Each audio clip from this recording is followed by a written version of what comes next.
Welcome to the channel.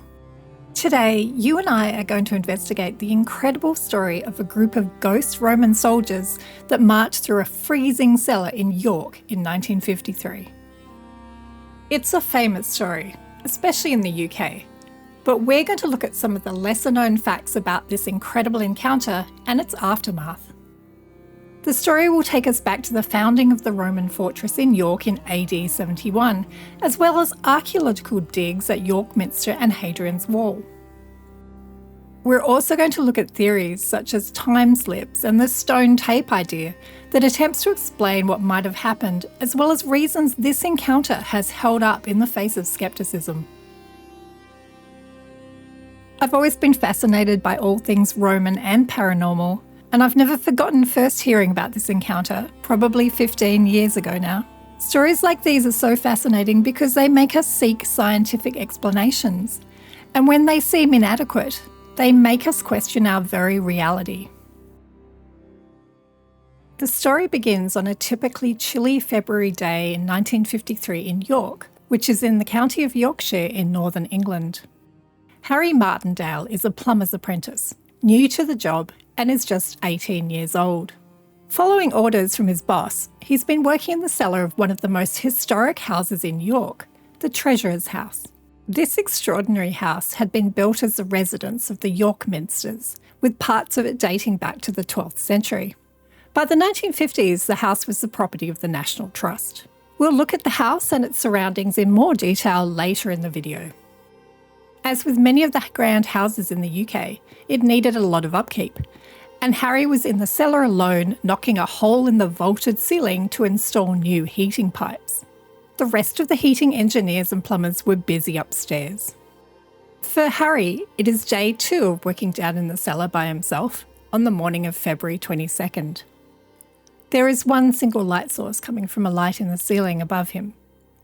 The shadows it cast must have been eerie as it swung slightly in the cold air of the cellar.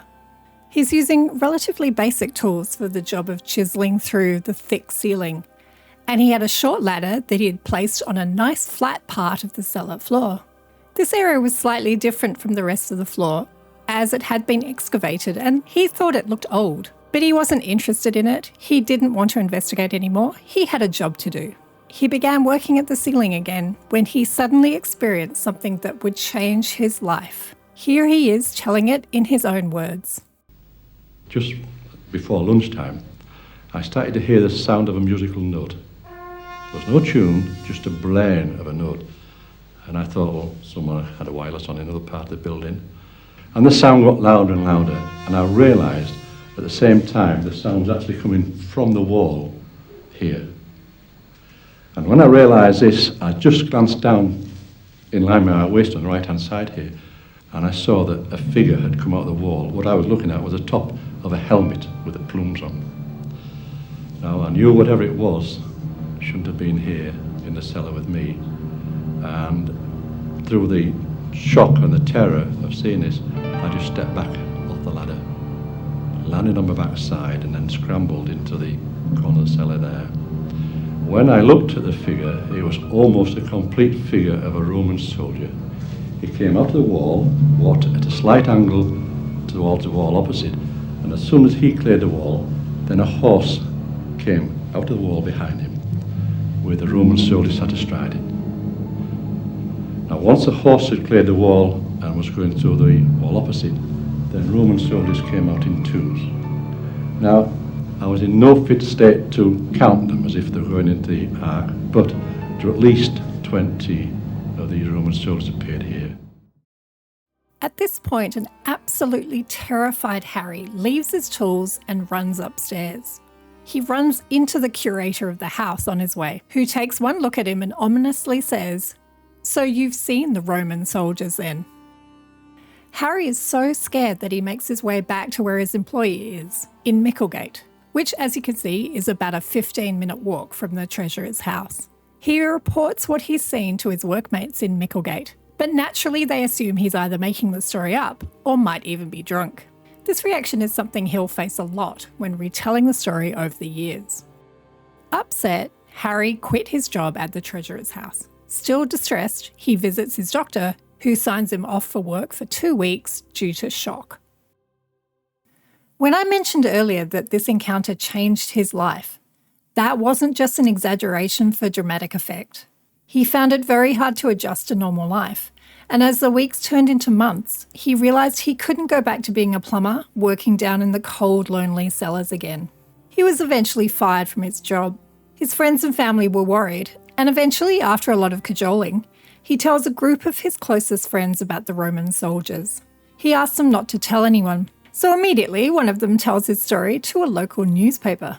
From there, a reluctant Harry is interviewed by a team of Roman experts and academics. Now, let's be honest, they were likely sceptical about this ghost sighting from the beginning. And to make matters worse, from their perspective, everything he says seems to go against what was known then about Roman soldiers and the Roman fort that had originally stood in York. Now, this is an important point. Even in the face of ridicule and the type of intellectual snobbery that can permeate its way into academia, Harry stuck to every detail of his story of the encounter. He could not be persuaded that he'd gotten it wrong. He knew what he'd seen. Harry said the soldiers he'd seen looked to be in their 30s and 40s. The experts said Roman soldiers tended to be younger. He said they were shabby looking, downtrodden even, some with unshaven faces or beards. The experts said generally Roman soldiers were expected to be immaculately presented, well-groomed and definitely clean-shaven. He said they wore leather sandals that laced right up to the knee. The experts said soldiers laced their sandals to just above the ankle. He described green tunics that the soldiers were wearing. The experts said they would have been red. He said they carried their swords on the right. The experts said they would have carried them on the left. As a result, his encounter was described as complete and utter nonsense, and it was dismissed. After a few months, and after he'd gotten himself back together again, Harry decided to join the Royal Air Force, and he saw some active service in Aden and Cyprus during the late 1950s and early 1960s. He then left the Air Force and became a local York police officer until his retirement. So the story might have ended there, but it didn't. There were other sightings of the soldiers in Treasury House. In 1957, there was a new keeper or curator of the house, and she had a pair of boisterous Yorkshire Terriers. They were allowed to run everywhere through Treasury House. One morning, both dogs had rushed down to the cellar and they were making a lot of noise. They were barking and whining. So she went to investigate. When she got down there, she saw a column of around 20 Roman soldiers wearing green, walking through the cellar into the wall and then disappearing. 2 months later, her dogs are making another commotion in the cellar, and she says it sounds like someone's broken into the house. When she gets down there, she sees her dogs watching the same soldiers walking through, although now they're leading horses by their reins. The third and final sighting she had was in December of that year, and for some reason this one always sends chills up my spine.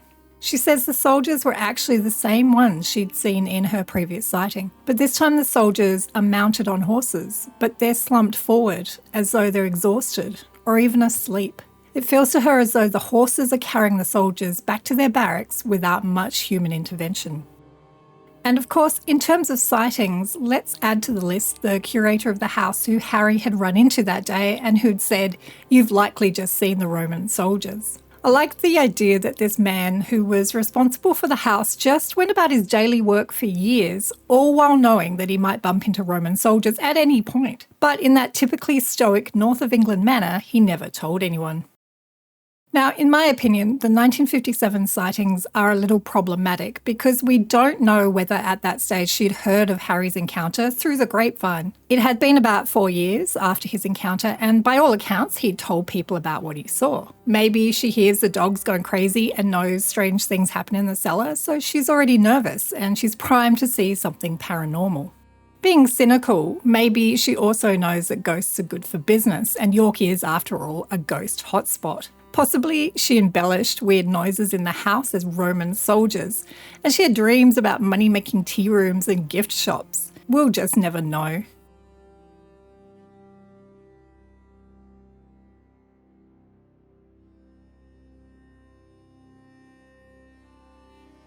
In 1967, it was discovered that the central tower of York Minster Cathedral, which weighs 16,000 tonnes, was catastrophically sinking due to weak foundations. Emergency underpinning gave archaeologists an opportunity to excavate the area.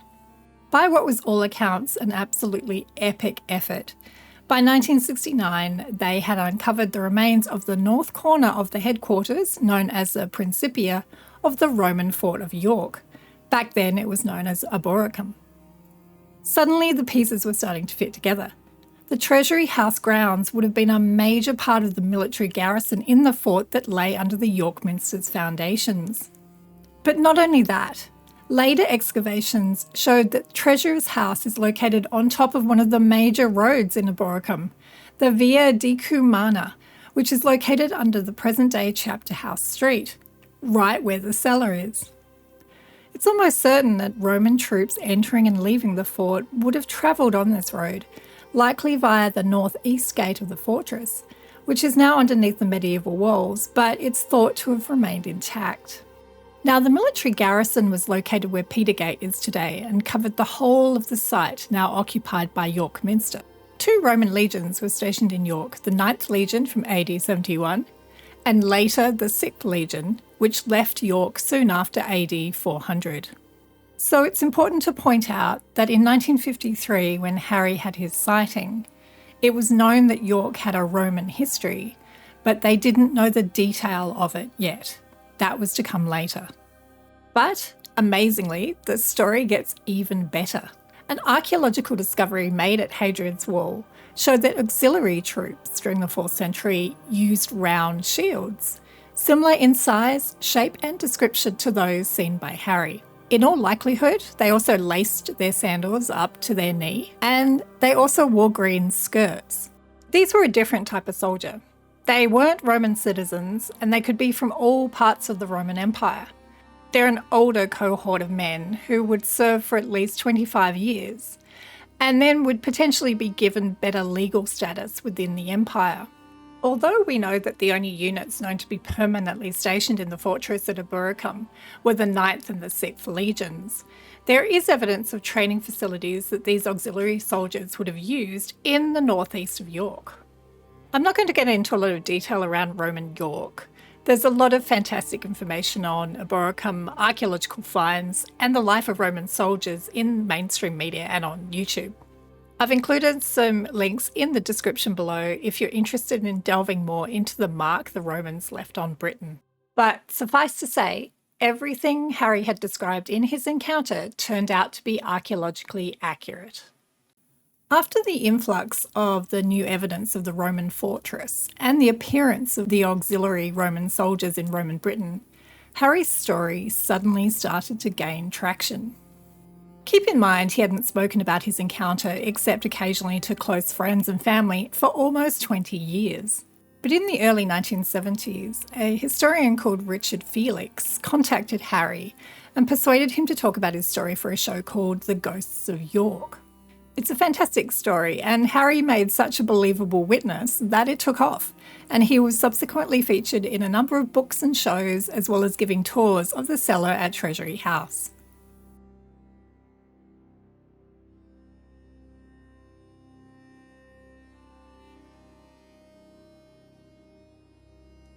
There is a reason this Roman soldier encounter stands out for me among all the many sightings across the years. I'll tell you why. The fact that he gives details of these auxiliary group of Roman soldiers, rather than the usual stereotypical Roman legionaries that everyone in England would have known about at the time, is one thing that makes his sighting more believable. So let's go with the idea that Harry made it all up. In this scenario, he hated the work and was regretting signing up to be an apprentice heating engineer. One of his first jobs was to be relegated down into a darkly lit, probably freezing cold cellar to work on his own. By the second day of this, he'd had enough, and he had to quickly think of a way to get out of this job. He'd grown up in York, so was no doubt familiar with the Roman past. So he leaves the cellar, makes his way upstairs, where the warden of the house remarks, "I guess you've seen the Roman soldiers." This gives him an idea, and by the time he returns to the plumbing company in Micklegate, he's dripped up the ghost story. He gives his notice in then, goes to a doctor and gets a sick note to be off work for 2 weeks due to shock. He joins the Air Force and he never looks back. Now let's be honest and say this scenario is not outside the realms of possibility. However, there's a couple of things going against it. He could have easily made up commonly known details about Roman soldiers to make the ghost story seem more legitimate. He didn't have to insist on the strange details like their round shields and their green tunics. And of course, we know now that these details were not roughly correct, they were actually spot on. If he'd conjured Roman soldiers from his imagination, wouldn't they have been soldiers dressed in what the general public knew then as Roman soldiers? Okay, so maybe he was doing it for the money. Well, according to his son Andrew, he said that he was interviewed by various TV stations as the story was blowing up. But because he worked for the police at the time, he had never made any money out of his experiences. His son said he went to some nice dinners and met some nice people, but he never made a penny out of it. He was featured in many books, videos, news stories, and he'd speak during tours of Treasury House and talk about his experience. However, everything you read about him and the interviews he did, he doesn't come across as a man who craved the spotlight. He was, in fact, a natural skeptic. And by his own admission, he wasn't even interested in the shallow pit in the basement floor, which had exposed a very old-looking road surface. He simply saw it as a convenient and somewhat even spot to put his ladder on. In later years, he didn't even know if he believed in ghosts. He would say, "I only believe in what I saw." He said, "I don't know about ghosts. You know, I've never seen a ghost before that day, and I've never seen one since. But I do know what I saw down there that day."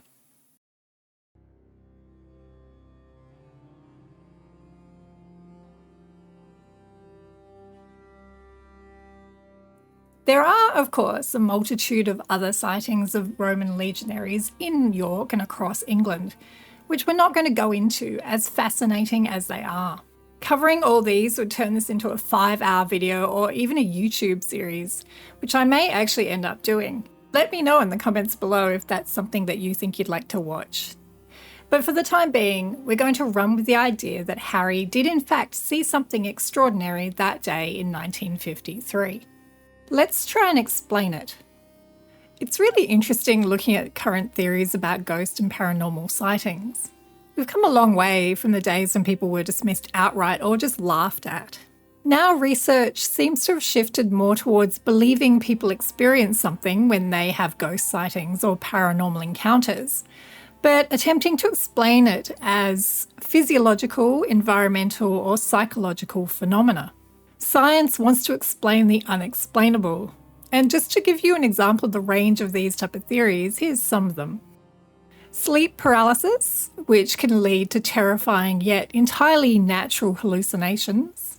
Mould. Now this is an interesting one. Older properties tend to have higher levels of mould, and one study has linked houses that are said to be haunted with higher levels of mould.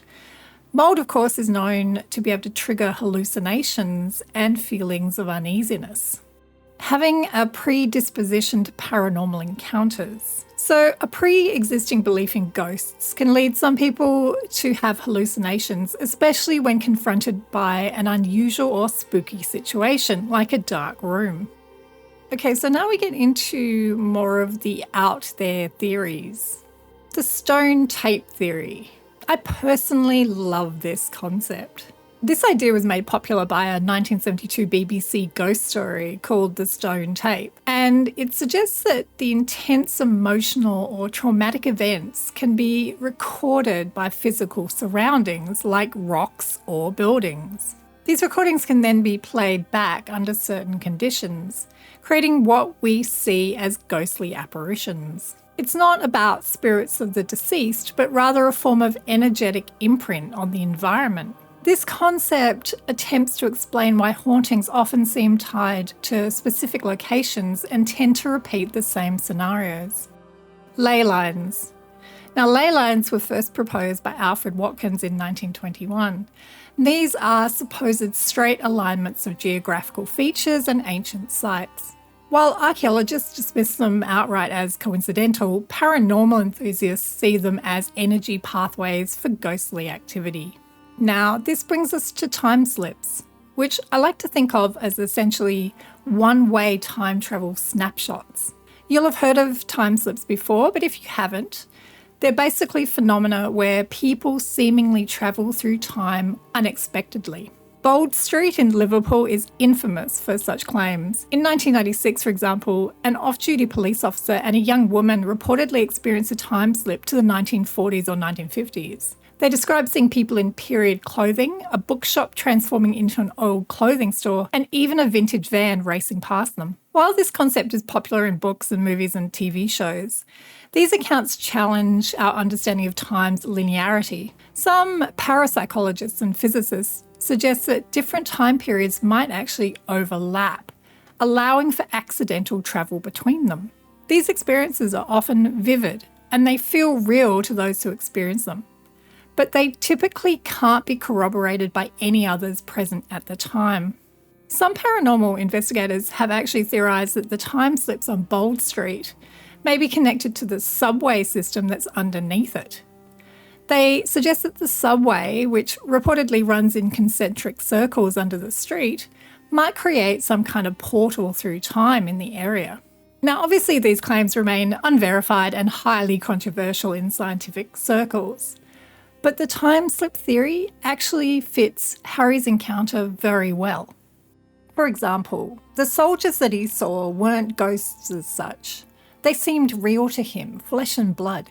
Other people claim to have seen the same soldiers, but these people were alone at the time, so no one could verify the encounter. If time slips are real, then it's almost as though certain people are more susceptible to them than others. When you think about time slips in more depth, it seems like there are two curious aspects to them.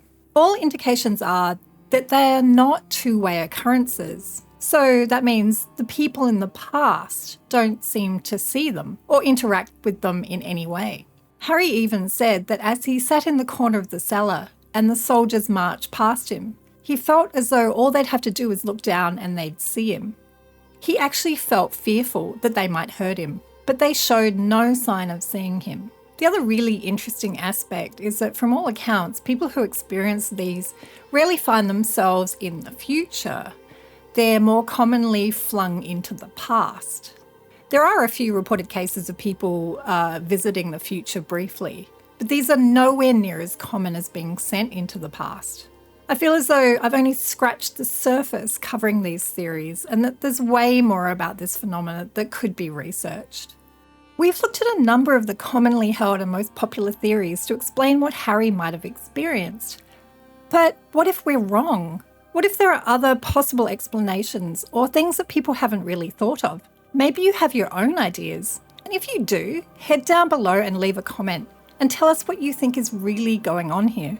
And thanks so much for watching. Don't forget to hit the like button if you've enjoyed it. It would really help me out if you hit the subscribe button and the notification bell. This will make sure that you get notified when I release the next videos. I'll see you next time.